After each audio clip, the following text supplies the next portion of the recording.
Legenda terlarang Sangkuriang, dosa, darah, dan kutukan gunung. Pada zaman ketika hutan Jawa Barat masih diselimuti kabut tebal dan suara makhluk tak kasat mata berbisik di antara pepohonan, hiduplah dua makhluk kahyangan yang sedang menjalani hukuman para dewa.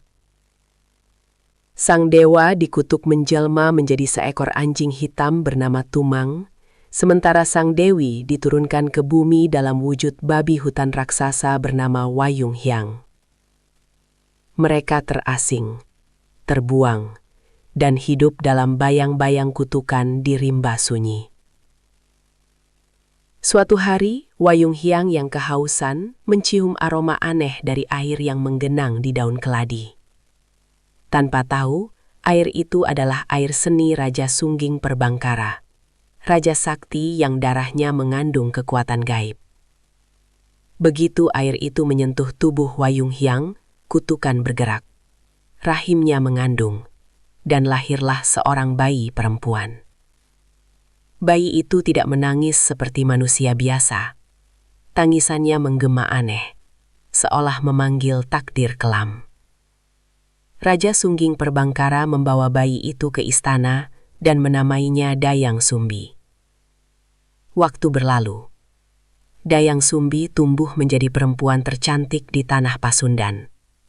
Kecantikannya bukan sekedar rupa, namun aura mistis yang membuat para lelaki kehilangan akal. Para bangsawan saling bermusuhan.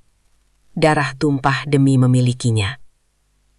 Merasa dirinya adalah sumber petaka, Dayang Sumbi memilih mengasingkan diri ke hutan, ditemani seekor anjing hitam bernama Tumang.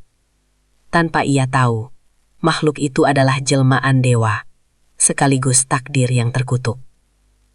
Di tengah kesunyian, Dayang Sumbi menenun hari demi hari. Hingga suatu sore, alat tenunnya terjatuh. Dengan malas dan setengah bercanda, ia bersumpah pada sunyi. Siapapun yang mengambilkannya akan menjadi pasanganku. Tak lama, terdengar langkah. Tumang datang, membawa alat itu dengan mulutnya. Janji telah terucap. Kutukan pun terikat. Dayang Sumbi menikahi Tumang. Dari hubungan terlarang itu, lahirlah seorang anak lelaki, Sangkuriang. Sangkuriang tumbuh menjadi anak kuat dan liar, gemar berburu di hutan, selalu ditemani Tumang.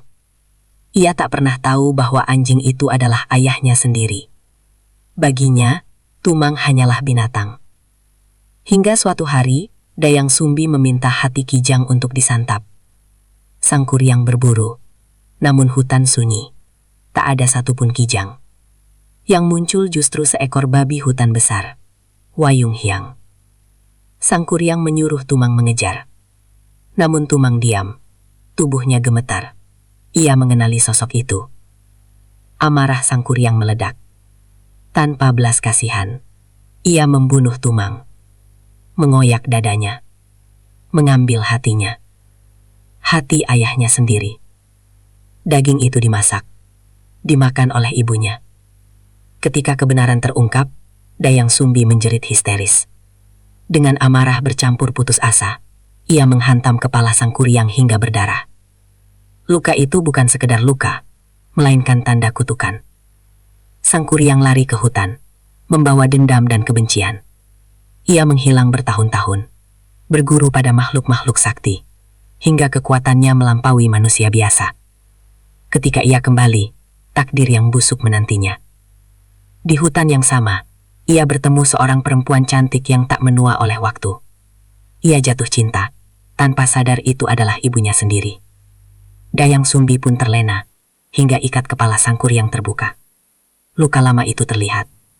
Darah Dayang Sumbi membeku. Ia tahu, dosa masa lalu kembali menagih.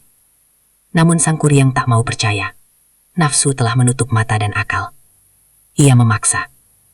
Dengan gemetar, Dayang Sumbi mengajukan syarat mustahil. Bendung Sungai Citarum, dan buatkan aku kapal besar, dalam satu malam.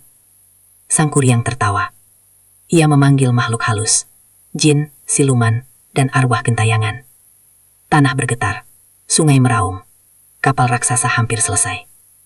Ketakutan, Dayang Sumbi memohon pada para dewa. Ia menipu waktu. Ayam dipaksa berkokok. Langit seolah pagi. Makhluk halus kabur. Pekerjaan terbengkalai. Menyadari dirinya dicurangi, Sang Kuryang mengamuk. Ia menendang kapal itu dengan amarah iblis. Kapal itu terbalik dan membentuk gunung Tangkuban Perahu.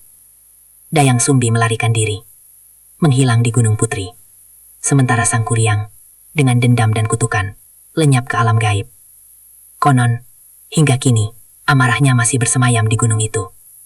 Dan siapapun yang datang dengan niat kotor, akan merasakan napas kutukan Sang Kuryang.